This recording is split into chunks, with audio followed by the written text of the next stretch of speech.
Hello everyone, that manga kid here to give my review on Liquor and Cigarettes by Ranmaru Zariya. This is a SuBLime title that came out recently. It's a one-shot yaoi title. Really beautiful. It's set in what I'm assuming is a town in South America. And it's a really lovely story about these two childhood friends. One of them, uh, Theo or Teo, owns a liquor store, and why am I blanking on his name? Camillo runs a cigarette shop. They are right across the lane from each other, and yeah, they just kind of sit in their shops all day and sell what they're selling. And Camillo is openly bisexual, which is wonderful. And what I loved about this title is it legitimately says that he's bisexual. It's not insinuated. It's not kind of skirted around. It's like, no, he is a bisexual man, which I really appreciate. And Teo is confused. Camillo makes it quite clear that he is in love with him and wants to sleep with him and has wanted to for a long time. And Teo is confused and worried and scared of what people will think, of how could I possibly be with a guy? I thought I was straight. And this is my best friend. What happens if it doesn't work? I'm leading him on or whatever. So Camillo's like, we can make it a trial. We can, try dating, sort of, and if you don't like it, you can stop. But hopefully, obviously, they end up together.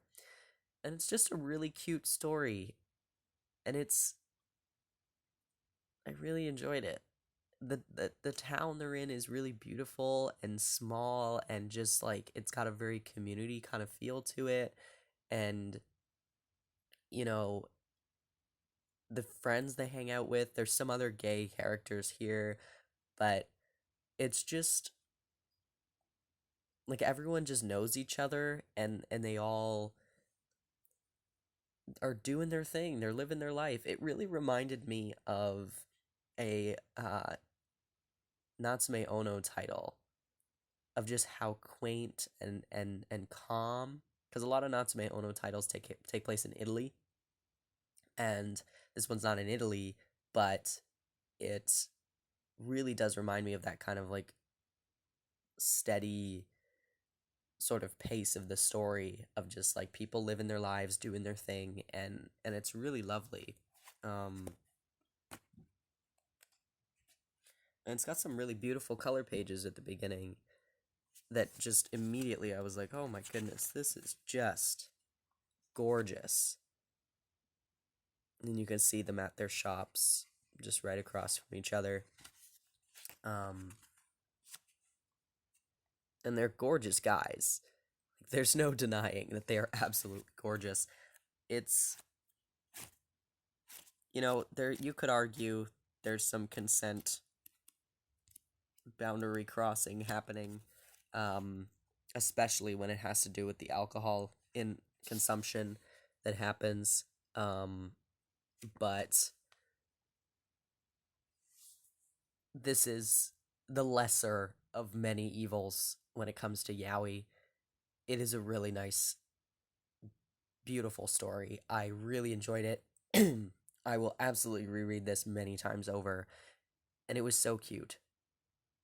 I highly recommend picking it up. I'm very interested now because Ranmaru Zariya is also the author of Coyote, which I've had no interest in, but I'm interested in kind of checking out what other things they've written, and especially because the art is just absolutely stunning to me, and I'm hoping we get some more titles by them here, because Coyote really isn't up my alley, but I'm hoping that this mangaka has written more things like this, and that maybe we'll get them here. Yeah. No, I really liked it. Probably one of my favorite yaoi that I own right now, and highly recommend reading it if you haven't already. And if you're looking for more LGBT stories, because there really is a difference between just smut that is technically intended for women to read who are not actually part of the community, versus like LGBT stories that also include sex scenes but are seemingly written about like characters dealing with LGBT issues, like coming to terms with your sexuality, exploring your sexuality, or being openly in the community and like unapologetic about it.